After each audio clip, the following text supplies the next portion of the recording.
जय जय श्री सीताराम, जय श्री बालाजी महाराज। प्रिय भक्तों, यदि आप अपने जीवन के सभी प्रकार के विघ्न, बाधा व संकट व शत्रुओं से मुक्ति पाना चाहते हैं तो यह वीडियो आपके लिए है। प्रिय भक्तों, इस वीडियो के माध्यम से प्रभु श्री हनुमान जी महाराज का एक सर्व संकट निवारण व शत्रुनाशक मंत्र के बारे में बताने जा रहा हूँ, जिस महामंत्र को किसी भी कार्य करते समय, कोई भी कार्य करते समय या किसी भी समय बिस्तर पर लेटे लेटे या सोने से पहले प्रभु श्री हनुमान जी महाराज का विशेष ध्यान करके इस महाशक्तिशाली मंत्र को 2 मिनट निकालकर प्रभु जी का ध्यान करते हुए सच्चे मन से सुनने का प्रयास करें। प्रभु श्री हनुमान जी महाराज की शीघ्र ही कृपा होगी, जिससे आपके जीवन की बड़ी से बड़ी विघ्न, बाधा व संकटों का अंत हो जाएगा। आपके बड़े से बड़े शत्रु व दुश्मनों का अंत हो जाएगा।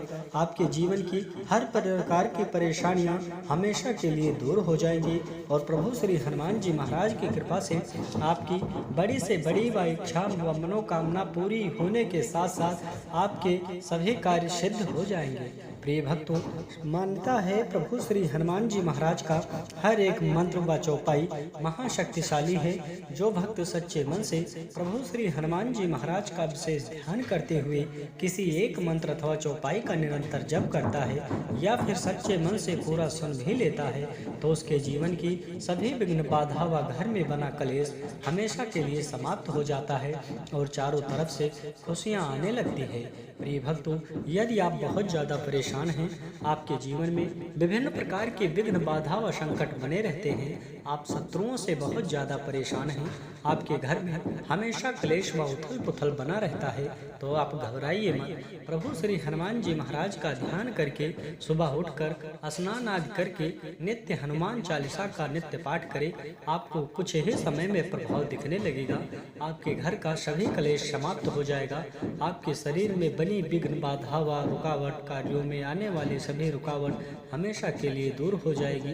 प्रिय भक्तों, यदि हनुमान चालीसा का पाठ नहीं कर सकते तो प्रभु श्री हनुमान जी महाराज का ध्यान करते हुए किसी एक मंत्र अथवा चौपाई का निरंतर जप व श्रवण जरूर करें। आपके ऊपर प्रभु श्री हनुमान जी महाराज की विशेष कृपा होगी। प्रिय भक्तों, आइए बिना देर किए प्रभु श्री हनुमान जी महाराज का यह मंत्र सुने।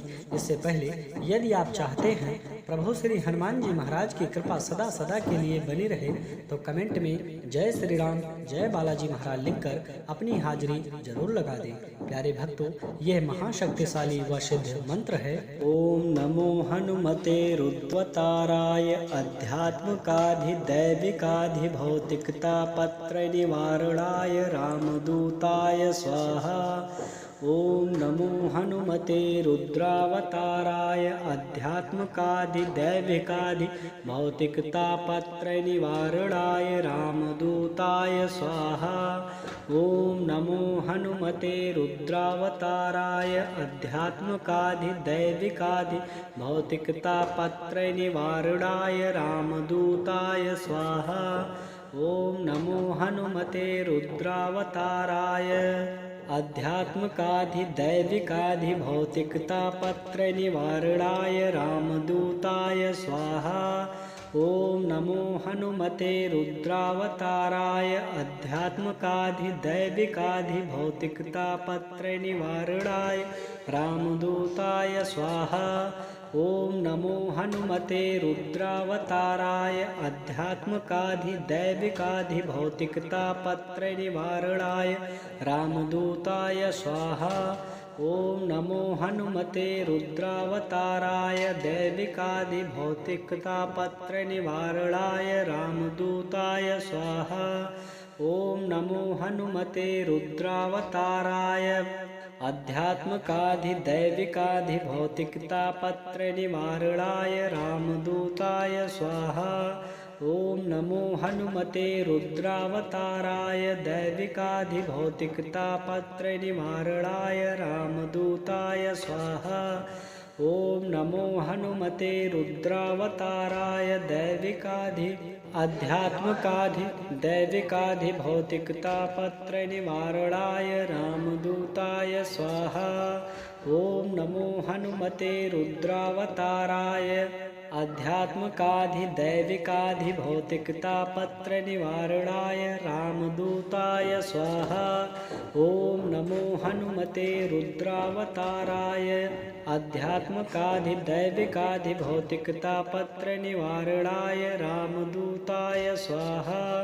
ॐ नमो हनुमते रुद्रावताराय। अध्यात्मकाधिदैविकाधिभौतिकतापत्रनिवारणाय रामदूताय स्वाहा। ॐ नमो हनुमते रुद्रावताराय। अध्यात्मकाधिदैविकाधिभौतिकतापत्रनिवारणाय रामदूताय स्वाहा। ॐ नमो हनुमते रुद्रावताराय। अध्यात्मकाधिदैविकाधिभौतिकतापत्रनिवारणाय रामदूताय स्वाहा। ॐ नमो हनुमते रुद्रवताराय। अध्यात्मकाधिदैविकाधिभौतिकतापत्रनिवारणाय रामदूताय स्वाहा। ॐ नमो हनुमते रुद्रावताराय। अध्यात्मकाधिदैविकाधिभौतिकतापत्रनिवारणाय रामदूताय स्वाहा। ॐ नमो हनुमते रुद्रावताराय। अध्यात्मकाधिदैविकाधिभौतिकतापत्रनिवारणाय रामदूताय स्वाहा। ॐ नमो हनुमते रुद्रावताराय। अध्यात्मकाधिदैविकाधिभौतिकतापत्रनिवारणाय रामदूताय स्वाहा। ॐ नमो हनुमते रुद्रावताराय। अध्यात्मकाधिदैविकाधिभौतिकतापत्रनिवारणाय रामदूताय स्वाहा। ॐ नमो हनुमते रुद्रावताराय। अध्यात्मकाधिदैविकाधिभौतिकतापत्रनिवारणाय रामदूताय स्वाहा। ॐ नमो हनुमते रुद्रावताराय। दैविकाधिभौतिकतापत्रनिवारणाय रामदूताय स्वाहा। ॐ नमो हनुमते रुद्रावताराय। अध्यात्मकाधिदैविकाधिभौतिकतापत्रनिवारणाय रामदूताय स्वाहा। ॐ नमो हनुमते रुद्रावताराय। दैविकाधिभौतिकतापत्रनिवारणाय रामदूताय स्वाहा। ॐ नमो हनुमते रुद्रावताराय। अध्यात्मकाधिदैविकाधिभौतिकतापत्रनिवारणाय रामदूताय स्वाहा। ॐ नमो हनुमते रुद्रावताराय। अध्यात्मकाधिदैविकाधिभौतिकतापत्रनिवारणाय रामदूताय स्वाहा। ॐ नमो हनुमते रुद्रावताराय। अध्यात्मकाधिदैविकाधिभौतिकतापत्रनिवारणाय रामदूताय स्वाहा। ॐ नमो हनुमते रुद्रावताराय। अध्यात्मकाधिदैविकाधिभौतिकतापत्रनिवारणाय रामदूताय स्वाहा। ॐ नमो हनुमते रुद्रावताराय। अध्यात्मकाधिदैविकाधिभौतिकतापत्रनिवारणाय रामदूताय स्वाहा। ॐ नमो हनुमते रुद्रावताराय। अध्यात्मकाधिदैविकाधिभौतिकतापत्रनिवारणाय रामदूताय स्वाहा। ॐ नमो हनुमते रुद्रवताराय। अध्यात्मकाधिदैविकाधिभौतिकतापत्रनिवारणाय रामदूताय स्वाहा। ॐ नमो हनुमते रुद्रावताराय। अध्यात्मकाधिदैविकाधिभौतिकतापत्रनिवारणाय रामदूताय स्वाहा। ॐ नमो हनुमते रुद्रावताराय। अध्यात्मकाधिदैविकाधिभौतिकतापत्रनिवारणाय रामदूताय स्वाहा। ॐ नमो हनुमते रुद्रावताराय। अध्यात्मकाधिदैविकाधिभौतिकतापत्रनिवारणाय रामदूताय स्वाहा। ॐ नमो हनुमते रुद्रावताराय। अध्यात्मकाधिदैविकाधिभौतिकतापत्रनिवारणाय रामदूताय स्वाहा। ओम नमो हनुमते रुद्रावताराय अध्यात्मकाधिदैविकाधिभौतिकतापत्रय निवारणाय रामदूताय स्वाहा। ओम नमो हनुमते रुद्रावताराय दैविकाधिभौतिकतापत्रय निवारणाय रामदूताय स्वाहा। ओम नमो हनुमते रुद्रावताराय अध्यात्मकाधिदैविकाधिभौतिकतापत्रय निवारणाय रामदूताय स्वाहा। ओम नमो हनुमते रुद्रावताराय दैविकाधिभौतिकतापत्रय निवारणाय रामदूताय स्वाहा। ओम नमो हनुमते रुद्रावताराय अध्यात्मकाधिदैविकाधिभौतिकतापत्रय निवारणाय रामदूताय स्वाहा। ओम नमो हनुमते रुद्रावताराय अध्यात्मकाधिदैविकाधिभौतिकतापत्रय निवारणाय रामदूताय स्वाहा। ओम नमो हनुमते रुद्रावताराय अध्यात्मकाधिदैविकाधिभौतिकतापत्रय निवारणाय रामदूताय स्वाहा। ओम नमो हनुमते रुद्रावताराय अध्यात्मकाधिदैविकाधिभौतिकतापत्रय निवारणाय रामदूताय स्वाहा। ओम नमो हनुमते रुद्रावताराय अध्यात्मकाधिदैविकाधिभौतिकतापत्रय निवारणाय रामदूताय स्वाहा। ओम नमो हनुमते रुद्रावताराय अध्यात्मकाधिदैविकाधिभौतिकतापत्रय निवारणाय रामदूताय स्वाहा। ओम नमो हनुमते रुद्रावताराय अध्यात्मकाधिदैविकाधिभौतिकतापत्रय निवारणाय रामदूताय स्वाहा। ओम नमो हनुमते रुद्रावताराय अध्यात्मकाधिदैविकाधिभौतिकतापत्रय निवारणाय रामदूताय स्वाहा। ओम नमो हनुमते रुद्रावताराय अध्यात्मकाधिदैविकाधिभौतिकतापत्रय निवारणाय रामदूताय स्वाहा। ओम नमो हनुमते रुद्रावताराय अध्यात्मकाधिदैविकाधिभौतिकतापत्रय निवारणाय रामदूताय स्वाहा। ओम नमो हनुमते रुद्रावताराय अध्यात्मकाधिदैविकाधिभौतिकतापत्रय निवारणाय रामदूताय स्वाहा। ओम नमो हनुमते रुद्रावताराय अध्यात्मकाधिदैविकाधिभौतिकतापत्रय निवारणाय रामदूताय स्वाहा। ओम नमो हनुमते रुद्रावताराय दैविकाधिभौतिकतापत्रय निवारणाय रामदूताय स्वाहा। ओम नमो हनुमते रुद्रावताराय अध्यात्मकाधिदैविकाधिभौतिकतापत्रय निवारणाय रामदूताय स्वाहा। ओम नमो हनुमते रुद्रावताराय दैविकाधिभौतिकतापत्रय निवारणाय रामदूताय स्वाहा। ओम नमो हनुमते रुद्रावताराय अध्यात्मकाधिदैविकाधिभौतिकतापत्रय निवारणाय रामदूताय स्वाहा। ओम नमो हनुमते रुद्रावताराय अध्यात्मकाधिदैविकाधिभौतिकतापत्रय निवारणाय रामदूताय स्वाहा। ओम नमो हनुमते रुद्रावताराय अध्यात्मकाधिदैविकाधिभौतिकतापत्रय निवारणाय रामदूताय स्वाहा। ओम नमो हनुमते रुद्रावताराय अध्यात्मकाधिदैविकाधिभौतिकतापत्रय निवारणाय रामदूताय स्वाहा। ओम नमो हनुमते रुद्रावताराय अध्यात्मकाधिदैविकाधिभौतिकतापत्रय निवारणाय रामदूताय स्वाहा। ओम नमो हनुमते रुद्रावताराय आध्यात्मकाधिदैविकाधिभौतिकतापत्रयनिवारणाय रामदूताय स्वाहा। ओम नमो हनुमते रुद्रवताराय आध्यात्मकाधिदैविकाधिभौतिकतापत्रयनिवारणाय रामदूताय स्वाहा। ओम नमो हनुमते रुद्रावताराय आध्यात्मकाधिदैविकाधिभौतिकतापत्रयनिवारणाय रामदूताय स्वाहा।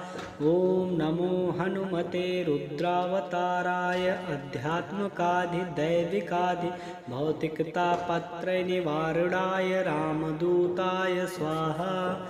ओम नमो हनुमते रुद्रावताराय आध्यात्मकाधिदैविकाधिभौतिकतापत्रयनिवारणाय रामदूताय स्वाहा।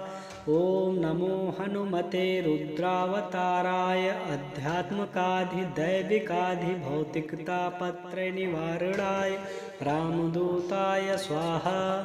ओम नमो हनुमते रुद्रावताराय आध्यात्मकाधिदैविकाधिभौतिकतापत्रयनिवारणाय रामदूताय स्वाहा। ओम नमो हनुमते रुद्रावताराय दैविकाधिभौतिकतापत्रयनिवारणाय रामदूताय स्वाहा। ओम नमो हनुमते रुद्रावताराय आध्यात्मकाधिदैविकाधिभौतिकतापत्रयनिवारणाय रामदूताय स्वाहा। ओम नमो हनुमते रुद्रावताराय दैविकाधिभौतिकतापत्रयनिवारणाय रामदूताय स्वाहा। ओम नमो हनुमते रुद्रावताराय आध्यात्मकाधिदैविकाधिभौतिकतापत्रयनिवारणाय रामदूताय स्वाहा। ओम नमो हनुमते रुद्रावताराय आध्यात्मकाधिदैविकाधिभौतिकतापत्रयनिवारणाय रामदूताय स्वाहा। ओम नमो हनुमते रुद्रावताराय आध्यात्मकाधिदैविकाधिभौतिकतापत्रयनिवारणाय रामदूताय स्वाहा। ओम नमो हनुमते रुद्रावताराय आध्यात्मकाधिदैविकाधिभौतिकतापत्रयनिवारणाय रामदूताय स्वाहा। ओम नमो हनुमते रुद्रावताराय आध्यात्मकाधिदैविकाधिभौतिकतापत्रयनिवारणाय रामदूताय स्वाहा। ओम नमो हनुमते रुद्रावताराय आध्यात्मकाधिदैविकाधिभौतिकतापत्रयनिवारणाय रामदूताय स्वाहा। ओम नमो हनुमते रुद्रवताराय आध्यात्मकाधिदैविकाधिभौतिकतापत्रयनिवारणाय रामदूताय स्वाहा। ओम नमो हनुमते रुद्रावताराय आध्यात्मकाधिदैविकाधिभौतिकतापत्रयनिवारणाय रामदूताय स्वाहा। ओम नमो हनुमते रुद्रावताराय आध्यात्मकाधिदैविकाधिभौतिकतापत्रयनिवारणाय रामदूताय स्वाहा। ओम नमो हनुमते रुद्रावताराय आध्यात्मकाधिदैविकाधिभौतिकतापत्रयनिवारणाय रामदूताय स्वाहा। ओम नमो हनुमते रुद्रावताराय आध्यात्मकाधिदैविकाधिभौतिकतापत्रयनिवारणाय रामदूताय स्वाहा। ओम नमो हनुमते रुद्रावताराय आध्यात्मकाधिदैविकाधिभौतिकतापत्रयनिवारणाय रामदूताय स्वाहा। ओम नमो हनुमते रुद्रावताराय दैविकाधिभौतिकतापत्रयनिवारणाय रामदूताय स्वाहा। ओम नमो हनुमते रुद्रावताराय आध्यात्मकाधिदैविकाधिभौतिकतापत्रयनिवारणाय रामदूताय स्वाहा। ओम नमो हनुमते रुद्रावताराय दैविकाधिभौतिकतापत्रयनिवारणाय रामदूताय स्वाहा। ओम नमो हनुमते रुद्रावताराय दैविकाधि आध्यात्मकाधि दैविकाधि भौतिकतापत्र निवारणाय रामदूताय स्वाहा। ओम नमो हनुमते रुद्रावताराय आध्यात्मकाधि दैविकाधि भौतिकतापत्र निवारणाय रामदूताय स्वाहा। ओम नमो हनुमते रुद्रावताराय आध्यात्मकाधि दैविकाधि भौतिकतापत्र निवारणाय रामदूताय स्वाहा। ओम नमो हनुमते रुद्रावताराय आध्यात्मकाधि दैविकाधि भौतिकतापत्र निवारणाय रामदूताय स्वाहा। ओम नमो हनुमते रुद्रावताराय आध्यात्मकाधि दैविकाधि भौतिकतापत्र निवारणाय रामदूताय स्वाहा। ओम नमो हनुमते रुद्रावताराय आध्यात्मकाधि दैविकाधि भौतिकतापत्र निवारणाय रामदूताय स्वाहा। ओम नमो हनुमते रुद्रावताराय आध्यात्मकाधि दैविकाधि भौतिकतापत्र निवारणाय रामदूताय स्वाहा। ओम नमो हनुमते रुद्रावताराय आध्यात्मकाधि दैविकाधि भौतिकतापत्र निवारणाय रामदूताय स्वाहा। ओम नमो हनुमते रुद्रावताराय आध्यात्मकाधि दैविकाधि भौतिकतापत्र निवारणाय रामदूताय स्वाहा। ओम नमो हनुमते रुद्रावताराय आध्यात्मकाधि दैविकाधि भौतिकतापत्र निवारणाय रामदूताय स्वाहा। ओम नमो हनुमते रुद्रावताराय आध्यात्मकाधि दैविकाधि भौतिकतापत्र निवारणाय रामदूताय स्वाहा। ओम नमो हनुमते रुद्रावताराय आध्यात्मकाधि दैविकाधि भौतिकतापत्र निवारणाय रामदूताय स्वाहा। ओम नमो हनुमते रुद्रावताराय दैविकाधि भौतिकतापत्र निवारणाय रामदूताय स्वाहा। ओम नमो हनुमते रुद्रावताराय आध्यात्मकाधि दैविकाधि भौतिकतापत्र निवारणाय रामदूताय स्वाहा।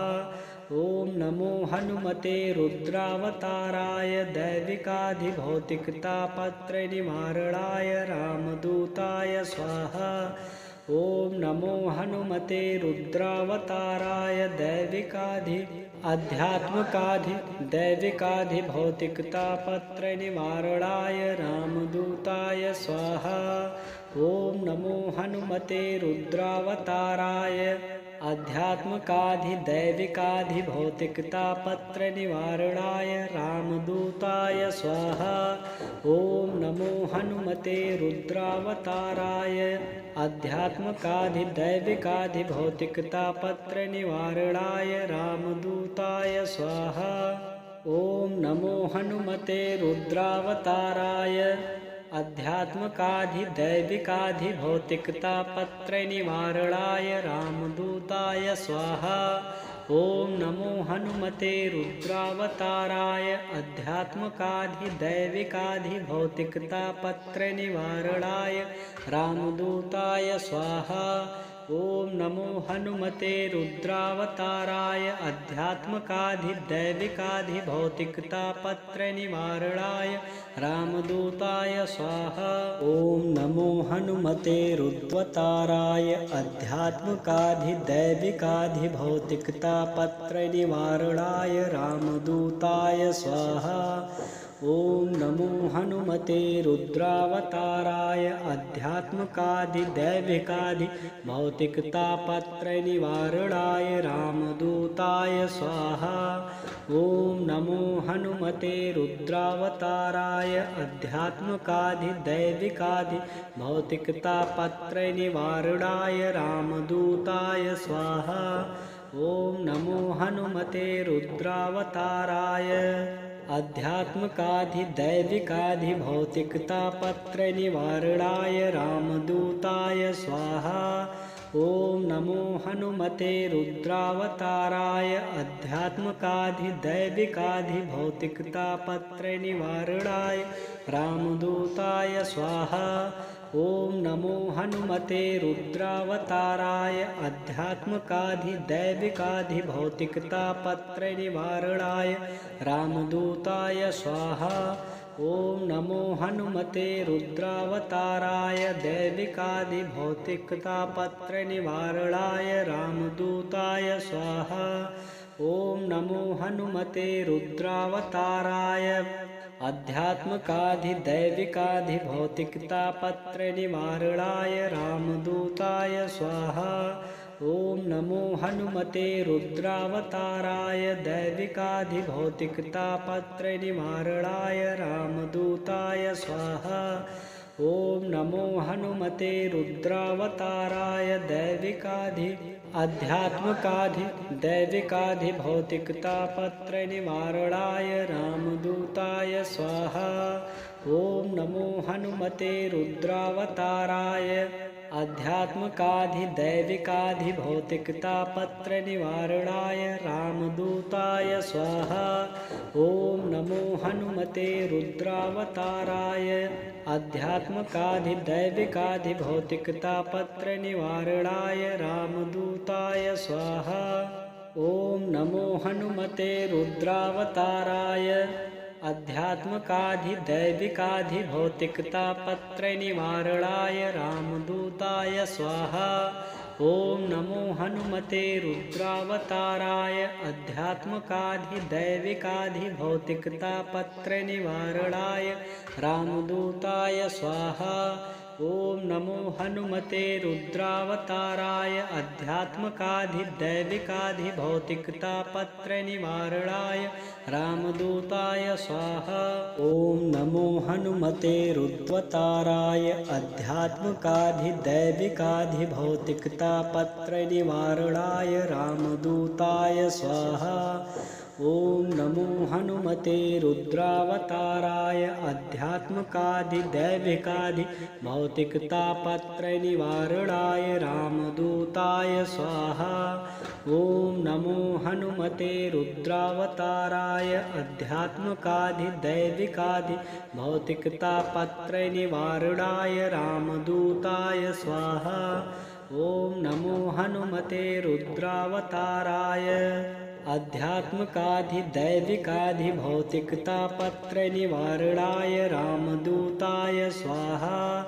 ओम नमो हनुमते रुद्रावताराय अध्यात्मकाधिदैविकाधिभौतिकतापत्रय निवारणाय रामदूताय स्वाहा। ओम नमो हनुमते रुद्रावताराय अध्यात्मकाधिदैविकाधिभौतिकतापत्रय निवारणाय रामदूताय स्वाहा। ओम नमो हनुमते रुद्रावताराय दैविकाधिभौतिकतापत्रय निवारणाय रामदूताय स्वाहा। ओम नमो हनुमते रुद्रावताराय अध्यात्मकाधिदैविकाधिभौतिकतापत्रय निवारणाय रामदूताय स्वाहा। ओम नमो हनुमते रुद्रावताराय दैविकाधिभौतिकतापत्रय निवारणाय रामदूताय स्वाहा। ओम नमो हनुमते रुद्रावताराय अध्यात्मकाधिदैविकाधिभौतिकतापत्रय निवारणाय रामदूताय स्वाहा। ओम नमो हनुमते रुद्रावताराय अध्यात्मकाधिदैविकाधिभौतिकतापत्रय निवारणाय रामदूताय स्वाहा।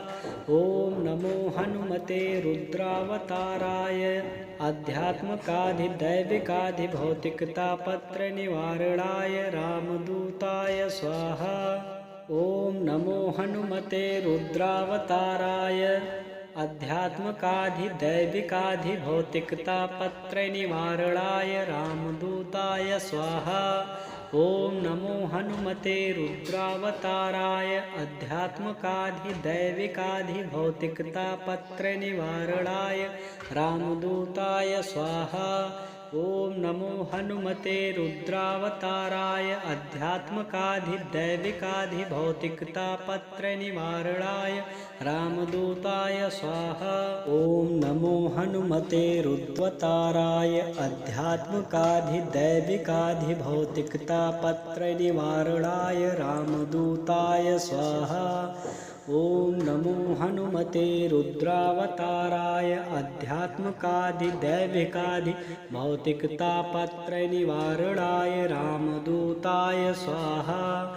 ओम नमो हनुमते रुद्रावताराय अध्यात्मकाधिदैविकाधिभौतिकतापत्रयनिवारणाय रामदूताय स्वाहा।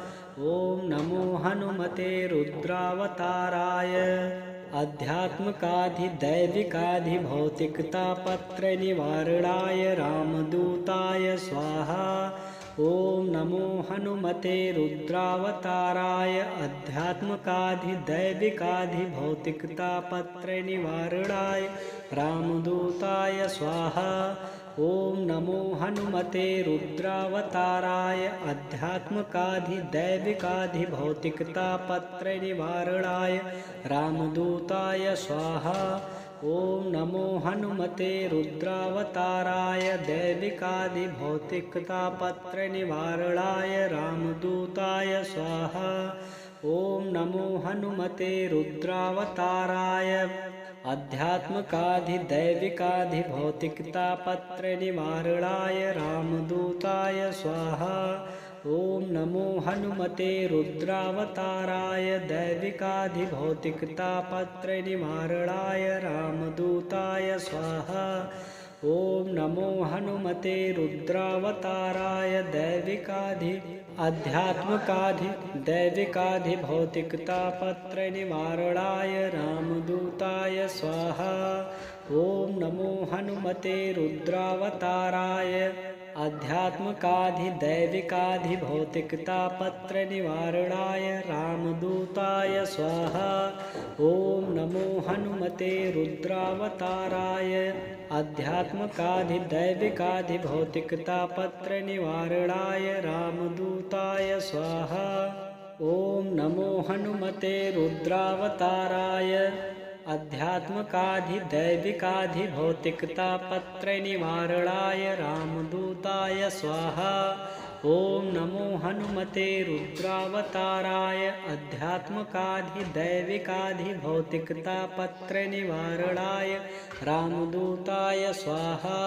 ओम नमो हनुमते रुद्रावताराय अध्यात्मकाधिदैविकाधिभौतिकतापत्रयनिवारणाय रामदूताय स्वाहा। ओम नमो हनुमते रुद्रवताराय अध्यात्मकाधिदैविकाधिभौतिकतापत्रयनिवारणाय रामदूताय स्वाहा। ओम नमो हनुमते रुद्रावताराय अध्यात्मकाधिदैविकाधिभौतिकतापत्रयनिवारणाय रामदूताय स्वाहा। ओम नमो हनुमते रुद्रावताराय अध्यात्मकाधिदैविकाधिभौतिकतापत्रयनिवारणाय रामदूताय स्वाहा। ओम नमो हनुमते रुद्रावताराय अध्यात्मकाधिदैविकाधिभौतिकतापत्रयनिवारणाय रामदूताय स्वाहा। ओम नमो हनुमते रुद्रावताराय अध्यात्मकाधिदैविकाधिभौतिकतापत्रयनिवारणाय रामदूताय स्वाहा। ओम नमो हनुमते रुद्रावताराय अध्यात्मकाधिदैविकाधिभौतिकतापत्रयनिवारणाय रामदूताय स्वाहा। ओम नमो हनुमते रुद्रावताराय दैविकाधिभौतिकतापत्रयनिवारणाय रामदूताय स्वाहा। ओम नमो हनुमते रुद्रावताराय अध्यात्मकाधिदैविकाधिभौतिकतापत्रयनिवारणाय रामदूताय स्वाहा। ओम नमो हनुमते रुद्रावताराय दैविकाधिभौतिकतापत्रयनिवारणाय रामदूताय स्वाहा। ओम नमो हनुमते रुद्रावताराय दैविकाधि आध्यात्मकाधि दैविकाधि भौतिकतापत्र निवारणाय रामदूताय स्वाहा। ओम नमो हनुमते रुद्रावताराय आध्यात्मकाधि दैविकाधि भौतिकतापत्र निवारणाय रामदूताय स्वाहा। ओम नमो हनुमते रुद्रावताराय आध्यात्मकाधि दैविकाधि भौतिकतापत्र निवारणाय रामदूताय स्वाहा। ओम नमो हनुमते रुद्रावताराय आध्यात्मकाधि दैविकाधि भौतिकतापत्र निवारणाय रामदूताय स्वाहा। ओम नमो हनुमते रुद्रावताराय आध्यात्मकाधि दैविकाधि भौतिकतापत्र निवारणाय रामदूताय स्वाहा। ओम नमो हनुमते रुद्रावताराय आध्यात्मकाधि दैविकाधि भौतिकतापत्र निवारणाय रामदूताय स्वाहा।